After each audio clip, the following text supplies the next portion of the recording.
না না, সে আলু খেতে যায়, আলু খেত দখল করে, বা সে পেঁয়াজ, এটা না আমি বলতে পারবো না, সে করে।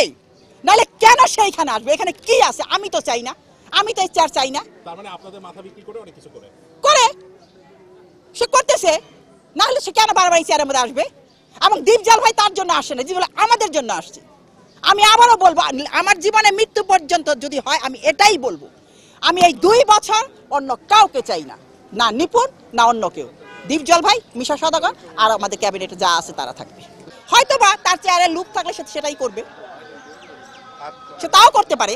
কারণ সে যখন এইবার এত সুন্দর ইলেকশন হওয়ার পরও যখন এই চেয়ারের জন্য আবার সে রিট করছে, তাহলে সে ওইটাও করতে পারে। এটা আমি বলি, ফুলের মালা যখন গলায় দিছিল, এটা 1 মাস আগে, আমাদের ইলেকশনটা হয়েছে এপ্রিলের 19 তারিখে। তাহলে এপ্রিলের 19 তারিখ হওয়া মানে আজকে 1 মাসেরও বেশি। তো আর রিটটা করছে সে আজ থেকে 1 সপ্তাহ আগে। তো এই 1 মাসে তার মনে হইল না, 1 মাস পরে গিয়ে যে তার মনে হইল যে আমার ইলেকশন ভুল হয়েছে, তারা ভোট গণনায় ভুল করছে, ঠিক মতো হয় নাই। 1 মাস পরে কেন হইলো? নিশ্চয় তাকে কেউ উস্কানি দিছে, সে নিজের বুদ্ধিতে এটা করে নাই। আমার ভিতরে তো আসবে না এই বুদ্ধি। দর্শকের উদ্দেশ্যে কি আর বলবো, যা জানার তোরা জেনেই গেছে, বুঝেই গেছে যে এখানে এখন আর শিল্পী নাই, সব অজাত কুজাত শিল্পীরা ইসা করছে। যে যারা সত্যিকারের শিল্পী ছিল তারা এখন মিডিয়াতে নাই, আর যে দুই একজন আছে তারা এখন কোন ঠাসা হয়ে গেছে। তো এখন আমি নিপুণকে এইটাই বলবো, এটা নিয়ে আর বাড়াবাড়ি না করার জন্য, যা হওয়ার হয়েছে তাকে একটা মাইনা নিতে হবে। সে এই ইলেকশন কোনো রকম গন্ডগোল হয় নাই, আর দীপজল ভাইকেও অসম্মান করে অনেক কথা বলছে। সে এই অসম্মানটা না করা, কারণ দীপজল ভাইয়ের এখানে চাওয়া পাওয়ার কিছু নাই, সে এখানে টাকার জন্য আসে নাই। কারণ দীপজল সাহেব যে টাকা সে এখান থেকে কামাই করবে, তার থেকে হাজারো করে টাকা সে এমনিই বিলি করে মানুষকে। তো সে কেন এখানে আসবে?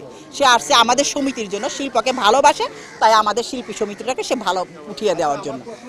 না, সেটা তো প্রশ্নই আসে না, সেটা কেন দিব? ওটা নেব, ওইটার কথা না। সে ইলেকশন করে সে আসুক, কিন্তু সে তো এইবার ইলেকশন আসে নাই, এটা দিব না তাকে আমি। তাহলে তো আমিও নিতে পারি।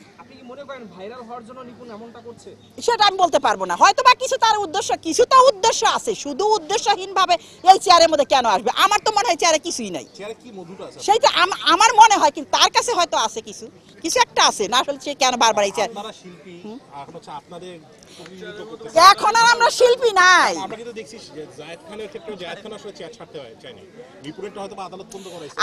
আমি একটা কথা বলি, এই চেয়ারটা কেন ছাড়তে চায় না? এই চেয়ারটা কিছু না, এই চেয়ারটা দেখে দেখে তারা অনেক কাজ বাগায়।